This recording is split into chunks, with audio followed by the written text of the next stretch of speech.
What's up, you guys? Welcome back to the Ultum Nature Systems channel. Today I am super excited to show you this new line of Peninsula Reef Systems.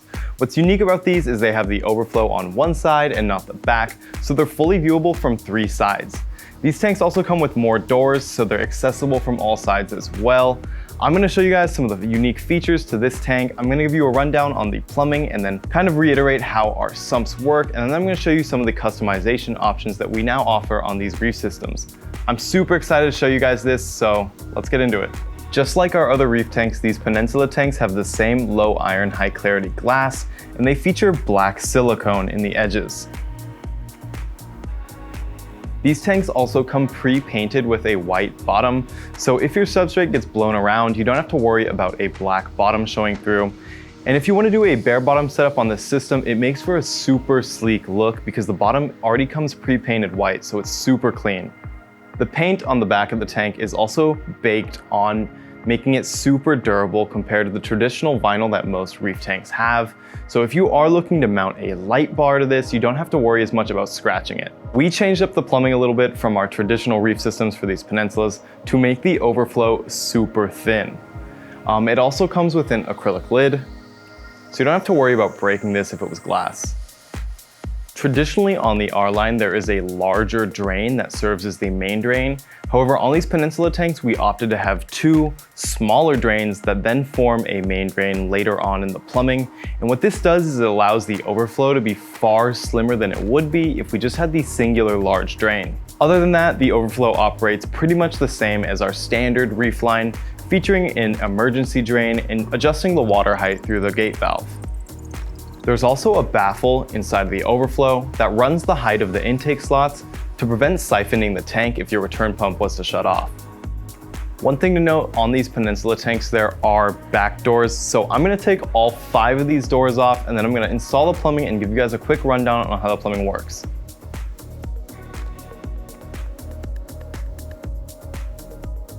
You're going to want to start by grabbing the 5 bulkheads. There should be one longer one as well. And then you're going to remove the tape that holds the O-rings in place on these. We're going to come to the overflow of our Peninsula, and we're going to start by screwing in a small bulkhead into the far hole.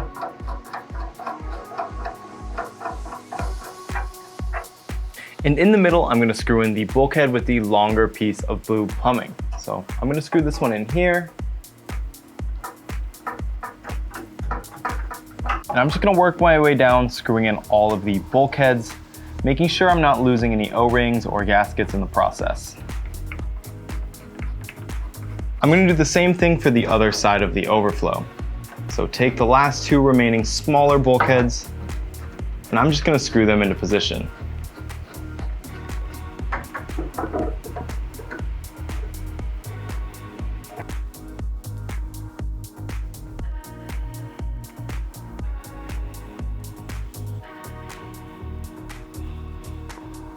After all the bulkheads are in the proper position, double check that all of them are fully hand tightened.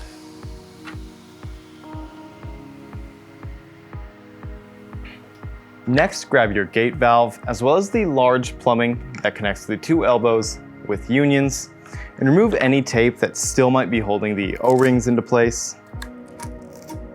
So that'll be that piece there. And then screw in the gate valve to the main drain plumbing.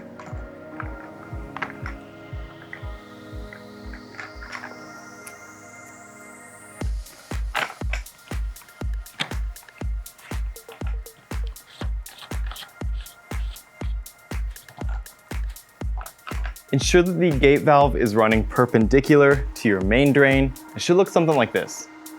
So I'm going to grab my main drain plumbing and then I'm just going to screw it into the 2 innermost bulkheads that we screwed into the overflow in the previous step. So again, making sure that no O-rings fall off. I'm going to fully hand tighten these as well.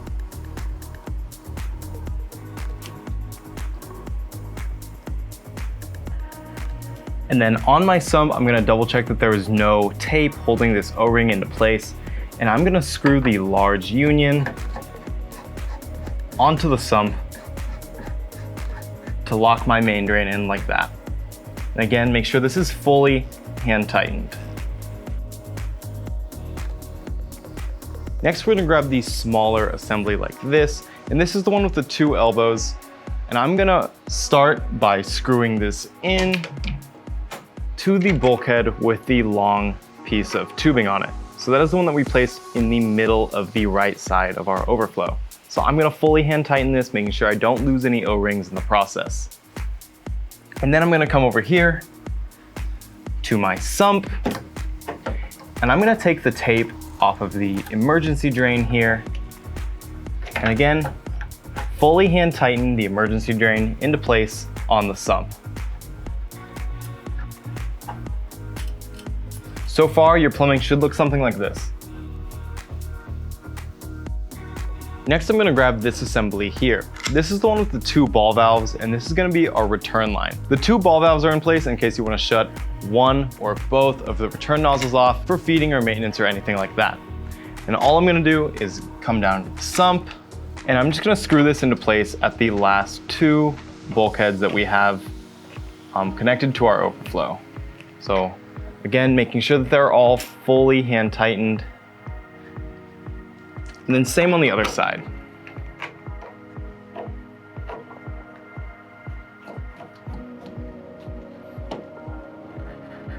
It should look like that.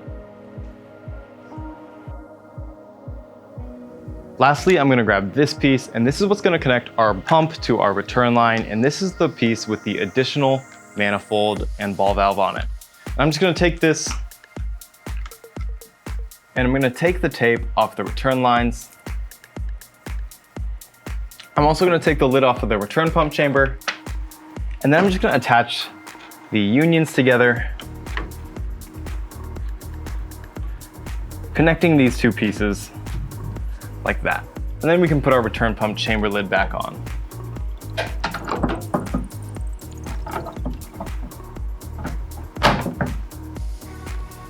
And your assembly should look like this.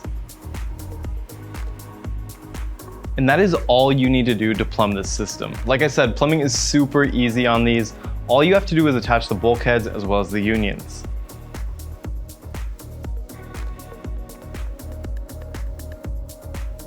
If there's one thing we're passionate about at UNS, it is wire management of our reef systems. Because of this, we chose to include the same PVC electrical box that we have on our standard reef tanks, as well as the same pull-out drawer. Traditionally, Peninsula tanks will have the electrical cabinet underneath the overflow on the side closest to the wall. However, we didn't want to compromise and lose out on our pull-out drawer and our electrical box while doing this, so we chose to include it on the side farthest from the overflow. To compensate for this, we have an cable management box inside of our stand that runs the length of the tank, excluding the electrical cabinet. These wire management boxes inside of the stand are for hiding your surge protector wire in, so you can run your surge protector from your electrical box through the cable management boxes and to your wall on the side closest to the overflow of your peninsula. Just like on our standard line of reef tanks, the electrical box is made of a fire-resistant PVC and features plates for mounting controllers onto if necessary. Inside of the box, there are more cable management boxes for hiding any unsightly wires, as well as holes to run dosing lines or cords through if you're looking to run them into your sump. There's also a removable PVC tray if you want to put a dosing pump on this tray. And this can come out if you want more space underneath for any chillers or additional accessories. We like to put our dosing containers in this storage area here. If you're looking for more space to mount controllers, you can always mount them to the front plate of the electrical cabinet as well. That's why we included these pill cutouts to run wires into your electrical box from the front. There's also a viewing port down here, so if you want to view the levels of your dosing containers, you can see them through this clear acrylic plate here. We know that one of the most frustrating things about wire management on a Peninsula tank is managing the wave maker wires on the far side of the tank, away from the overflow. Our solution to this was by adding holes into the stand to run your wires from this far side of the tank directly into the electrical box.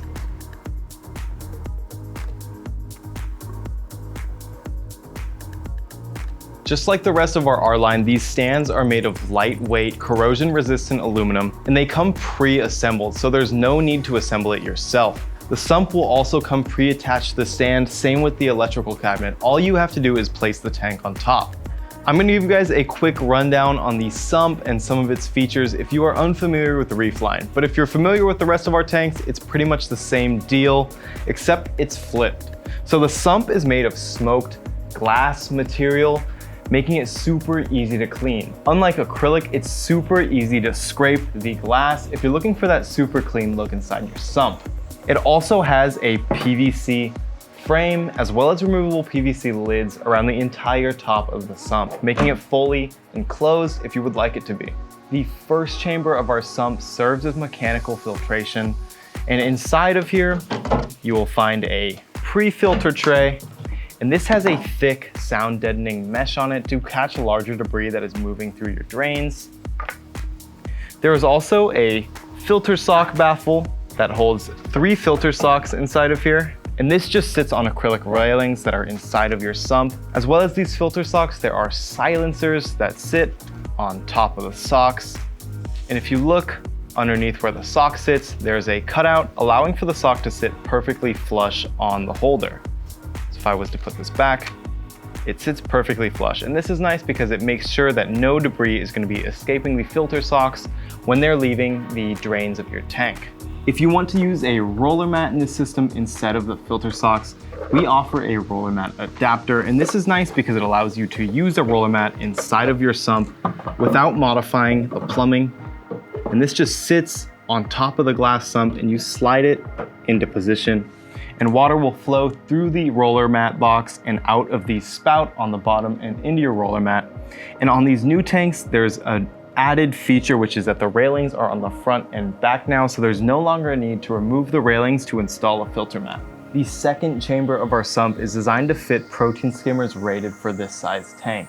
We also included a hole in the PVC lid to account for the protein skimmer, so if you want to run a lid with a skimmer inside of here, there's no problem doing so. We also took into consideration that different skimmers will have different operating water levels. So to account for that, we added an adjustable baffle inside of this chamber to allow you to fine tune what water level you want this chamber to be at. The third chamber of our sump is designed for refugiums. That's why there's 4 holes cut into the lid. This is for use with our all new mini refugium light. And installation on this is super easy. All you need to do is get a pair of refugium clips as well as a refugium. And you just screw the clips into place, but not all the way yet. And then repeat the same for the bottom. So you just barely screw them in to where they're held into place. Like that, and then grab your mini refugium, lift up the clips, and once it's in position like this, simply tighten all the clips all the way down to lock your refugium into place.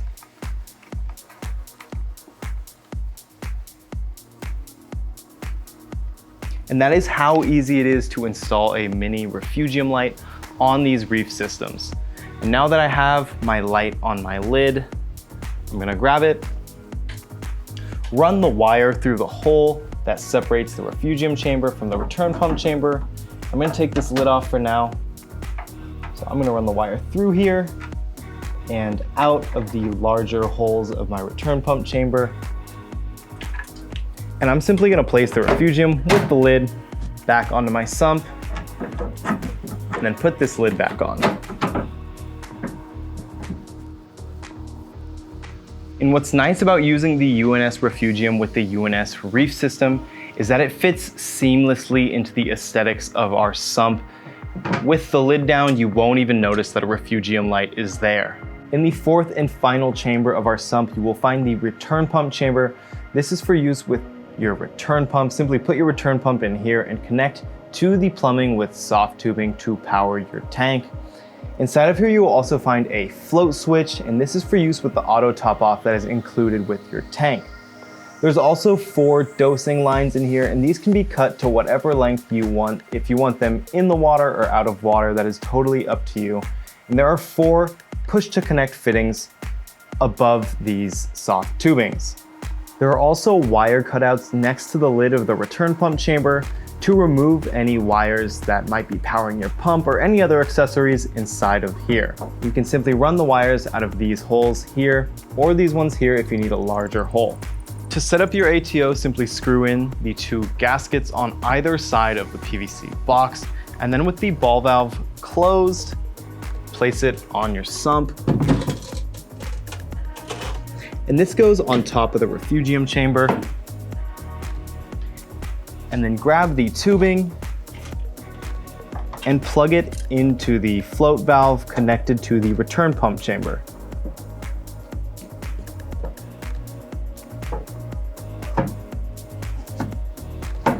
Then fill up your ATO, and when you're ready to turn it on, turn the ball valve to an open position. The water will then adjust to the height of the float valve inside the sump. You can use the included funnel to fill your ATO up. Simply open the lid, place the funnel, and pour water onto the mesh inside of the funnel to fill up your ATO. Once you're done, remove the funnel, put the lid back, and you're ready to operate.